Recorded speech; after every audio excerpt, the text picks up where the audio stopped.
Bueno, ya estamos aquí en Diálogo con Chacra. La verdad que hacer este programa es tan lindo, ¿no? Porque uno se va con mucha información, con mucha esperanza, con lo que es esta Argentina productiva, con las luces y las sombras, ¿no? Porque no es que todo sea lindo, sino que hay mucho conocimiento, hay mucha sabiduría. Y en esa sabiduría y conocimiento hemos convocado hoy, y le agradezco muchísimo que esté aquí en los estudios de Chacra Televisión, Andrés Costamaña, que es coordinador de sustentabilidad de la Sociedad Rural Argentina y también es consultor ganadero. Andrés, gracias por estar. No, gracias a ustedes por invitarme a Chacra TV y bueno, estamos para compartir un momento. Bueno, quien entra en el ámbito de la ganadería, la agricultura, del campo argentino, ve que bueno, hay una persona que es muy convocada para distintos foros, encuentros, paneles y demás para hablar de sustentabilidad, para hablar de ganadería, en fin, y una de esas personas sos vos. Así que bueno, gracias por estar aquí. Me gustaría que a modo de introducción habláramos de lo que es el campo argentino, la ganadería, este tema, ¿no?, de la sustentabilidad, que además está muy ligado al consumo de la gente, porque son los alimentos, ¿no? Es la nutrición, es la salud, en fin. Si seguimos hilando, la verdad que llega al público en general, ¿no? Bueno, básicamente me toca a mí esto de ser el referente de un área donde hay demasiado poco conocimiento. Y por eso es que somos pocos los que estamos en esto, en el agro. Más allá de que muchas veces vos ves carne argentina, carne sustentable, carne sostenible, bueno, hay una serie de eslogan que están, pero después llevarlo a la práctica es otra cosa, digamos. De decirlo, hacer la narrativa, montar la narrativa es una cosa y hacerlo es otra. Y explicarlo es otra, comunicarlo también, ¿no? Y luego comunicarlo y que se entienda y que avance, digamos. Básicamente, desde que arrancamos con la conducción de Nicolás Pino y Marcos Pereda, la Sociedad Rural Argentina tenía una mesa de ambiente, un comité de ambiente. Ese comité de ambiente tocaba estos temas, pero lo hacía de la manera reactiva. O sea, era reaccionaria a lo que ya había impuesto un gobierno, como la ley de bosques, por ejemplo. Y desde la mirada de que eso no había funcionado durante mucho tiempo, se cambió la mirada. O sea, se iba detrás de los acontecimientos. Correcto, ahora somos proactivos, estamos delante de la gente. Ajá. Y tratamos de impulsar la agenda, y tratamos de ser propositivos, y tratamos de involucrarnos en todas las mesas de diálogo, en tener diálogo con la conservación, en tener diálogo con los colegas de la mesa de enlace. Me tocó a mí ir a representar en la lucha por humedales a la mesa de enlace completa de la Cámara de Diputados. La mesa de enlace decidió que yo era la persona que podía interpretar mejor el mensaje que había que dar ese día, con Ricardo Bullaire, que conducía la Comisión de Agricultura en ese momento, y logramos que la ley de humedales retrocediera. Entonces, es algo que por ahí dicen que el consumidor lo pide, pero el consumidor no lo paga, entonces tiene un debate, y son agendas de mediano y largo plazo. Y en Argentina, mediano y largo plazo es dificilísimo. Estamos acostumbrados muy al cortísimo plazo. Veníamos de inflación, déficit fiscal y un montón de cosas que nos hicieron que tenemos que vivir el día. Y esta agenda es de mediano y largo plazo. Y esto es más difícil por eso, por los plazos de la agenda. Volviendo al tema sustentabilidad, ambiente, vamos a ejemplos claros, específicos, que vos los dominás muchísimo ese tema, ¿no? Para que la gente lo entienda mejor. Sí, básicamente esto nace en el Acuerdo de París, 2015. Ahí nace la famosa Agenda 2030, que todos dicen que es europea, no, es americana, es Barack Obama, Joe Biden y John Kerry la que le crean a la famosa Agenda 2030, y empieza a ser mandatorio. Argentina, con el gobierno de Mauricio Macri, entra por la ley 27270 y es parte del Acuerdo de París, y los diferentes gobiernos, incluido el actual, tienen que cumplir una serie de cosas. Eso en el marco del calentamiento climático. El tema es que el campo nunca fue parte del problema, siempre fue la solución, o gran parte de la solución, y había sido estigmatizado cubriendo otros intereses. Básicamente los intereses del petróleo y los intereses de la industria automotriz. Y eso hizo que nos pongamos en la defensiva. Ahora estamos a la ofensiva, ahora podemos demostrar en base a diferentes estrategias que tenemos que podemos ser parte de la solución. Es más, hoy propiciamos el desarrollo de vaca muerta. A mí me tocó 2 veces ir a Vaca Muerta Net Zero, porque si Argentina va a vivir del gas de vaca muerta y lo va a exportar, la demanda es gas carbono neutro. Y el campo va a tener que neutralizar y hacer cosas para neutralizar ese carbono. Neutralizar, que sea capturar, es lo mismo. Capturarlo. O sea, se emite y se captura. Correcto. Entonces la actividad petrolera no tiene ninguna manera de compensarlo dentro de su misma matriz productiva. Ajá. Y tienen que salir a buscar en otro lugar quién la puede hacer. ¿Quién la puede hacer? La fotosíntesis. ¿Qué es lo que administra el productor agropecuario? Fotosíntesis. Sus productos de la fotosíntesis son granos, son leche, son carne, bueno, y ahora también es carbono. O sea, base a manejar la fotosíntesis, base a manejar el proceso, con los cultivos de no renta, dice CREA, con los cultivos de servicio, dice PRESID, captura carbono, bueno, eso hay que medirlo, hay que poderlo certificar, con manejo de bosques, con ganadería integrada, bueno, otra herramienta para poder certificar, con lo que es todo lo que es mantenimiento de pastizales y pastura, otra herramienta, bueno, todo eso lleva a que tengamos un gran potencial, una gran oportunidad desordenada, porque todavía privan los intereses locales que nos hacen que el campo todavía no vea esa oportunidad como cercana, la ve como lejana, pero el petróleo compra campo. ¿El petróleo? Compra campo, campo con árboles. Ajá. El petróleo se pone a plantar árboles porque no quiere discutir el precio del carbono con el productor, entonces se vuelve productor la industria petrolera. Entonces, si eso está pasando, quiere decir que el negocio existe y bueno, estamos tratando de que sea más fácil que el productor acceda. Es un trabajo largo y también después nos toca los debates internacionales, ¿no? Que es con esta agenda de cambio climático, tuvimos hace pocos días el evento con la diputada de la provincia de Buenos Aires, tratan de imponerte reglas de juego del comercio. Por el tema del metano y las vacas, ¿no? Expliquémoslo, a ver cómo eso es. era metano y vacas, donde hubo iniciativas a nivel global, porque en algún momento la FAO publicó un documento, La larga sombra del ganado se llama ese documento, un documento que al otro año fue desmentido por la FAO, pero lamentablemente en casi 250 universidades argentinas se dan clases de alimentación en base a ese documento, en contra de la carne vacuna argentina. Y hay docentes que lo usan en las universidades. ¿Actualmente? Actualmente. Hay médicos que usan ese documento, que el otro año la FAO lo aclaró, que había sido un error, que había equivocado la métrica. Bueno, el metano es el producto de la fermentación ruminal del pasto consumido por las vacas, lo eruta la vaca, va a la atmósfera, dura entre 8 y 10 años, se convierte en dióxido de carbono y agua, y la vaca lo vuelve a tomar como parte del pasto. O sea que es un ciclo cerrado, un ciclo biogénico. Y básicamente acá, si lo viéramos a lo que son los gases de efecto invernadero, voy a tomar el ejemplo de José Jauregui, que me parece bueno, es una colcha. Es la colcha que permite la vida dentro del planeta. Sin esa colcha que nos cubre, el planeta sería como una frazada. Una frazada. Ajá. Que cubre el planeta. Esa frazada que cubre el planeta permite la vida, si no tendríamos menos 18 o menos 20 grados a nivel global.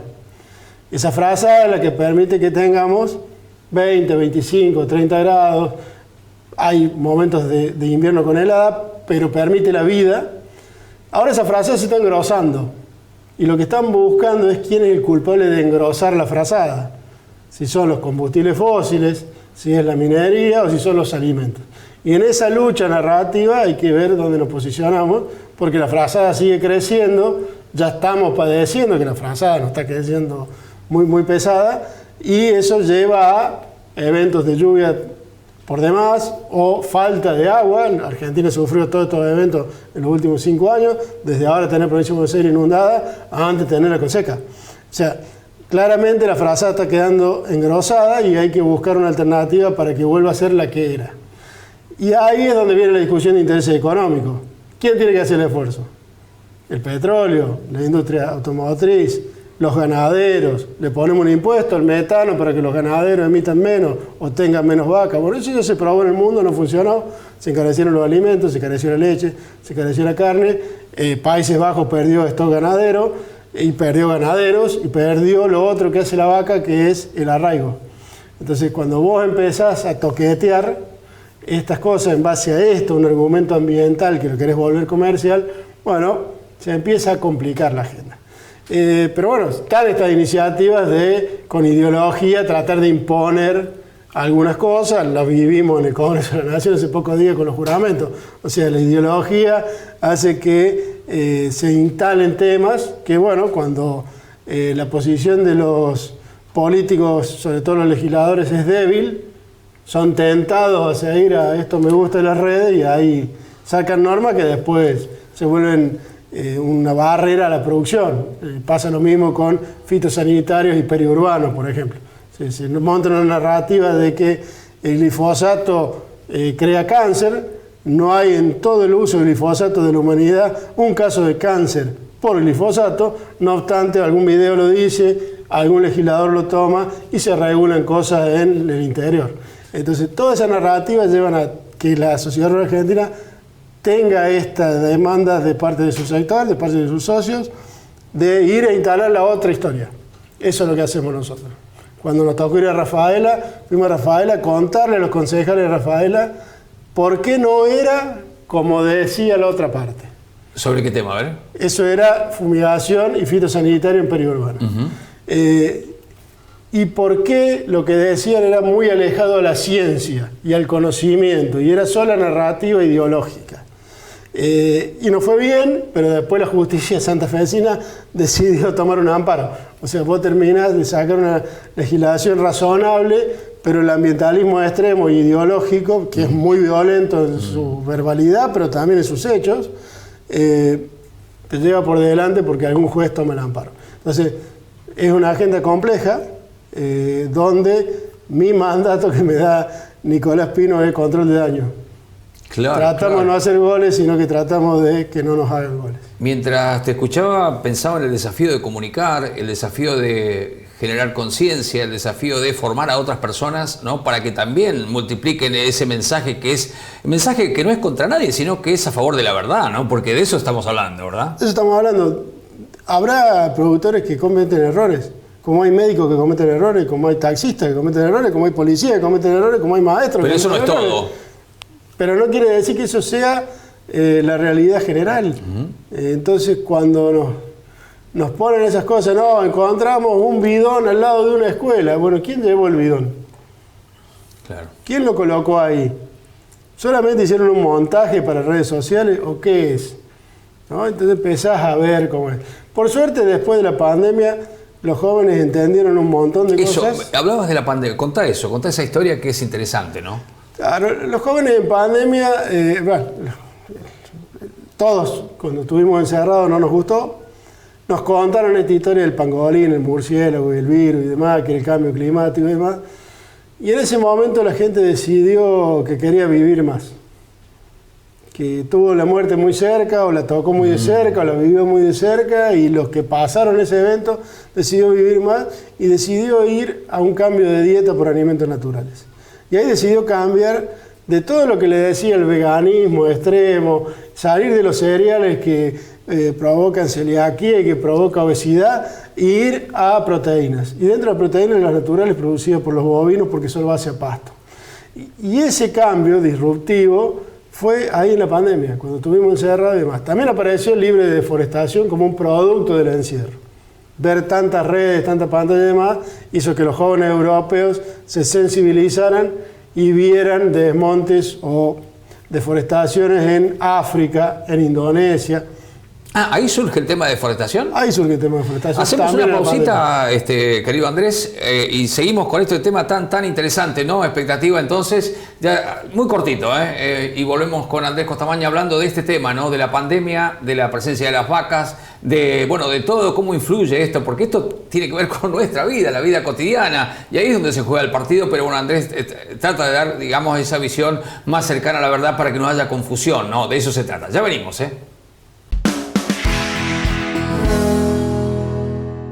Bueno, y seguimos aquí en Diálogos con Chacra, con este tema tan interesante y apasionante que es el tema del ambiente, la sustentabilidad, de la contaminación, del carbono, de la emisión de los gases, en fin, que afecta a nuestra vida cotidiana, los alimentos, la salud y todo lo demás. Estamos hablando de la pandemia, Andrés, y lo que se produce en ese momento. También en la pandemia las vacas estaban y no había emisión, o sea... Bueno, esa fue el gran descubrimiento que hizo la humanidad,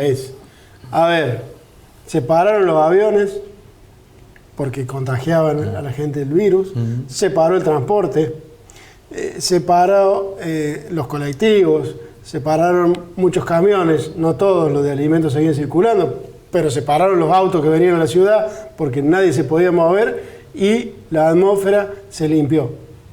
Y los delfines volvieron a Venecia y Pekín y Beijing tenían el cielo y lo pudieron ver, el Arco del Triunfo se volvió a ver y las vacas seguían erutando y rumiando. Entonces, ahí la gente se dio cuenta que esta narrativa que se había montado por una métrica que propone Naciones Unidas, que ahora este año nos tocó en Belén, en Brasil, hacer la ponencia de que la métrica es incorrecta, que Naciones Unidas viene cubriendo el sector petrolero, el sector automotriz. O sea, hay una métrica mentirosa, o sea, hay datos Es una métrica que no son reales. Pueden ser reales o no, pero que tienen un interés propio económico detrás de Naciones Unidas de proteger a algunos sectores en detrimento de otros.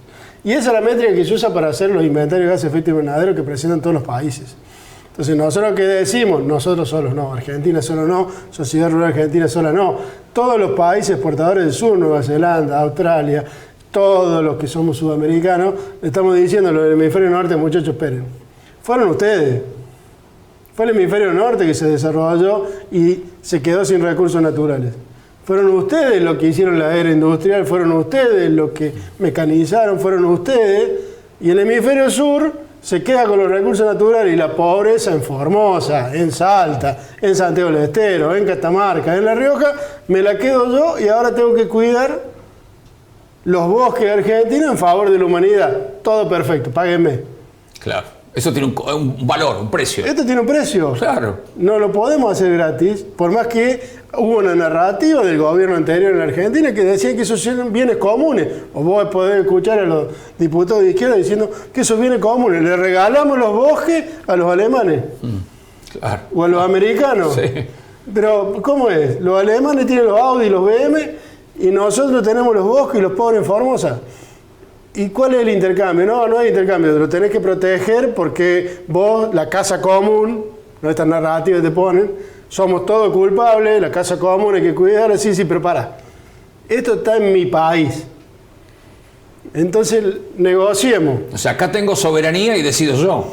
Decido yo primero. Además con datos, vos siempre hablas de datos. Pero a su vez, si yo estoy capturando el carbono que emiten los italianos que me paguen. Claro.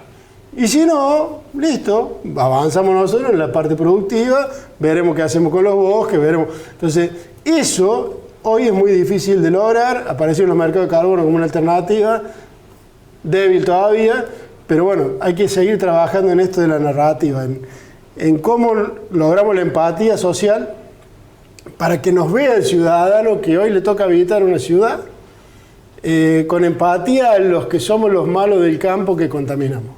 Entonces, a ver, vení, participa, mirá, te llevo al campo, te cuento, fíjate. Pasó con la narrativa de fitosanitarios que salieron las madres jóvenes que habitan en el campo a defender. Diciendo, acá están mis hijos, al lado de la fumigadora de mi madre. El galpón está a 10 metros de mi casa. Y entonces toda esa narrativa que es una burbuja de la ciudad se murió en el instante de que salió en redes eso, porque fue una avalancha de madres jóvenes que viven en los campos, que se dedican a la actividad agropecuaria, que son mujeres rurales jóvenes, que le taparon la boca a 2 o 3 mujeres ambientalistas que salieron a decir esto. Entonces, es una lucha semipermanente, donde nadie tiene la verdad absoluta, pero bueno, hay que seguir construyendo, y bueno, nos toca a nosotros en este momento tratar de construir herramientas para que esto sea más simple, y eso es lo que venimos trabajando. Bueno, eso, ¿cómo está trabajando la sociedad rural argentina en este marco? ¿No? Hay un informe, una certificación de triple impacto que me gustaría que habláramos de eso. Bueno, y después también me gustaría preguntarte el tema de la carne, ¿no? ¿Por qué se demanda tanta carne en el mundo? Bueno, ¿Cómo estamos nosotros ubicados? ¿Cuáles son los desafíos de ser más eficientes, tener más carne, en fin? Vamos por lo segundo, después volvemos al sello de triple impacto. Básicamente lo que pasó es que la gente se dio cuenta de esto, que las vacas erutaban, pero que el mundo se limpió a pesar de... y lo que se paró fue el transporte, y a partir de ahí hay un cambio de dieta, un cambio que va al deporte, a la salud, y hay un cambio también en los países. China no te dejaba tener familia, las familias podían tener un solo hijo, ahora pueden tener varios hijos. Nos tocó recibir al CEO, el número 1 de la FAO, que es un chino, y lo llevamos acá a un campo de provincia de Buenos Aires, quería ver las vacas comiendo pasto, y él nos dijo, mi nieto de 3 años ya come 3 veces más carne que yo. Y mi interés es que cuando mi nieto juegue al fútbol, le gane a la selección argentina. Porque Maradona y Messi comían carne. Y si Maradona y Messi comían carne, son los mejores jugadores del planeta, los chinos van a comer carne para ganar a la selección argentina. O sea, están viendo cosas más allá. Que la salud tiene que ver con el consumo de proteínas animales y no de otra forma, que esas proteínas animales se tienen que producir de algún modo y que quieren saber cómo lo hacemos. Y ahí te lo ato con el sello Triple Impacto. El sello Triple Impacto es una metodología de monitoreo, reporte y verificación casi en tiempo real de las actividades de un establecimiento agropecuario, para que si quiere acceder a un mercado o si quiere ir a tomar un crédito bancario con alguna ventaja por entrar en finanzas sostenibles, o solamente quiere saber cómo le está yendo, ver los puntos de dolor, ver las ineficiencias que tiene, el sistema corrige porque en realidad ganamos plata. Claro. Yo tengo una vaca que emite menos metano, me da más leche. Si yo tengo una pastura que logra capturar más agua de lluvia y entonces produce más kilos de materia seca, captura carbono, captura agua y yo gano más plata. En nuestro sector no es una inversión adicional la que hay que hacer, sino que hay que aprender a manejar mejor los recursos y eso después contárselo al mundo. Esto el productor en el mundo no está acostumbrado. El productor le dice yo de la tranquera para adentro de lo que yo quiero y nadie me moleste. Bueno, ahora el mundo dice otra cosa. Dice yo quiero saber cómo lo estás haciendo. Te quiero pagar más, pero contame la historia. Contame cómo lo haces. ¿Quién lo dice? Andrés Costamaña dice que hace las cosas bien, o vos estás dispuesto a que venga un auditor y te diga y nos dé un resultado. Bueno, eso es lo que construyó el sello Triple Impacto, es eso, es un mecanismo por el cual se puede monitorear, pero también se puede evaluar el rendimiento del productor, el riesgo climático de las decisiones que toma un productor, para ver si está más o menos preparado a la hora de los eventos climáticos, trabajo sostenible, cómo es esa empresa, cómo se ha comportado a lo largo del tiempo, si ha tenido denuncias o no, si ha tenido juicios o no.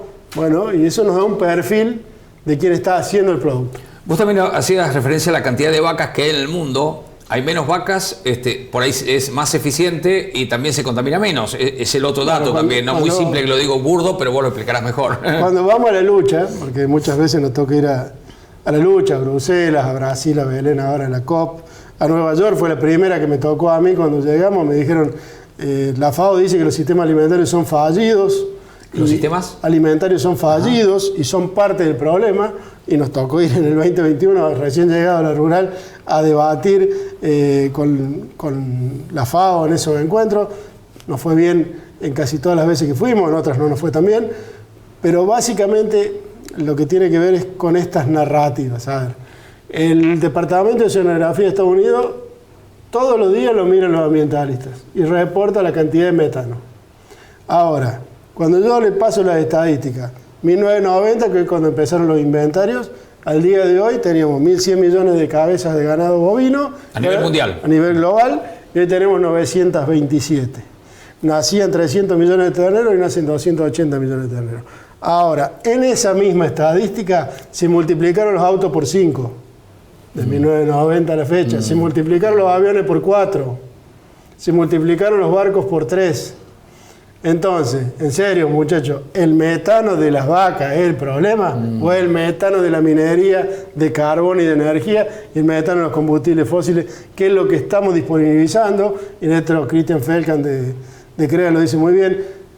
Usamos energía de fotosíntesis vieja, el petróleo, para movilizarnos. Esa es la que agregamos.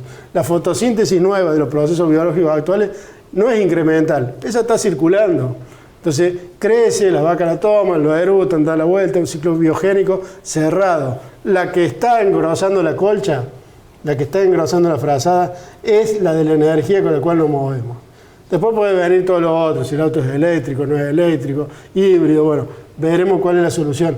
O paneles solares, o energía a través del viento, bueno, toda una serie de cosas que no prosperan porque son más caras. El petróleo sigue siendo la energía más barata. Y entonces cuando vos te sentás con el político, te dice, me altera la economía. Bueno, es larga la charla, es de mediano y largo plazo, todas las promesas son al 2050, al 2035, cuando no llegamos al 2030 la pateamos 5 años más. En el mientras tanto, lo que tratamos de hacer es que el productor esté tranquilo, pueda demostrar cómo hace sus cosas, para eso tiene el sello Triple Impacto de la Rural, y tratamos de defender estos movimientos que empiezan a metano, quiero cobrar un impuesto, ¿sí? Libre de deforestación en la Unión Europea, un garrote, siempre usan el garrote en vez de la zanahoria como el proceso para regular. Bueno, a ver, ley de bosque, ley de glaciares ahora que va a entrar al tratamiento del Congreso, ley de humedales que le quisieron siempre meter. Bueno, todas esas cosas están dentro del cóctel en las amenazas. Pero la verdad es que tenemos una gran oportunidad. Que si damos vuelta a la hoja, la Argentina tiene una gran oportunidad, tiene extensión de territorio enorme, muy baja población en todo ese territorio y una capacidad de fotosíntesis enorme a lo largo del año. Si eso lo convertimos en un valor y lo logramos certificar, ahí tenemos un nuevo producto de exportación de la Argentina. Tiene de arranque 4.000 millones de dólares de tamaño de mercado, de venta, y después podemos estar en los 15 o 20.000 millones de dólares. O sea, cuando a vos te digan vaca muerta son 30.000 millones de dólares, si vaca muerta le suma el carbono son 50.000 millones de dólares. El tema es que los petroleros acompañan a los productores para que lo hagamos juntos. Qué impresionante, ¿no? Qué desafío. Pensaba mientras hablabas, cuando comenzaste, vos sos ingeniero agrónomo, cuando comenzaste tal vez no pensabas estar en este lugar hablando de estos temas. ¿Cómo empezás vos, ¿no?, a indagar en esto, a formarte, a prepararte y, digamos, a contar todas estas experiencias internacionales también en la Argentina, ¿no? Lo internacional es porque llegué a la rural, miembro de la Organización Mundial de Agricultores, de la FARM Mercosur y demás, entonces te hace el roce internacional, claro, la Sociedad Rural Argentina, porque la visitan o porque te dan parte, te toca ir a reuniones con Cancillería, con secretarías, con ministros, eso es la última etapa. En 2016, cuando esto se empieza a calentar, si se acuerdan, en 2016 empezaba la carne celular, la carne hecha a través del cultivo de células madre, que iba a reemplazar las vacas, dijo un investigador holandés, le dijo a los productores de Países Bajos, vendan las vacas porque no es más negocio. Y también empezaron las opciones veganas de Million Meat y otras más, Impossible Meat y demás, que eran productos que salen del agro porque son base de lentejas, base de arveja y demás, con gusto a carne para reemplazar la carne. A partir de ahí yo me tuve que poner a estudiar de vuelta cómo era. Ahí entendí, viendo el inventario de gases efecto invernadero en Argentina, que la métrica era errada. Como especialista en nutrición animal, es la misma métrica donde yo estoy buscando la eficiencia de la vaca y el otro mide la ineficiencia de la vaca, pero indirectamente la estábamos midiendo también. Con lo cual me fue bastante simple entender el problema de la vaca, el metano y esa parte. Después me tuve que meter en otros temas más y aprender más. Y básicamente no era tan difícil, porque era agronomía básica que hacía mi abuelo. Claro. Mi abuelo rotaba el cultivo. Claro. Mi abuelo decía ahora hay que poner pasto porque el suelo está flaco. Él quería aumentar la materia orgánica del suelo. O sea que de aquella enseñanza del abuelo aplicada a... Hoy hablamos de otra cosa. Hoy mis hijos y mis sobrinos hablan del dron, de aumento de carbono orgánico del suelo, de mediciones a la métrica, de otra tecnología, pero están haciendo lo mismo que hacía mi abuelo. Claro. Andrés, bueno, te agradezco muchísimo esta presencia tuya aquí. No sé si hay que agregar algo más. Se nos fue el tiempo, rápido se nos fue, pero bueno, agradecerte y felicitarte también. No, a ver, creo que la Argentina tiene si nos logramos ordenar el pensamiento, si los productores dejan de ser tan escépticos, y si logramos que el acero argentino, el petróleo argentino, el aluminio argentino logre conciliar una agenda de trabajo junto con el campo, el futuro es enorme para la Argentina y hay mucho para hacer. Qué impresionante. Gracias y feliz Navidad. Feliz Navidad para todos. Bueno, la Argentina, esta es la Argentina, ¿no? Esta es la Argentina real, verdadera, con luces y sombras, pero con gran esperanza. Todo depende de nosotros. Bueno, gracias, Diálogos con Chacra, aquí por Chacra Televisión. La verdad que cada programa deja un contenido enorme. Ojalá que todos lo podamos aprovechar. Hasta la próxima.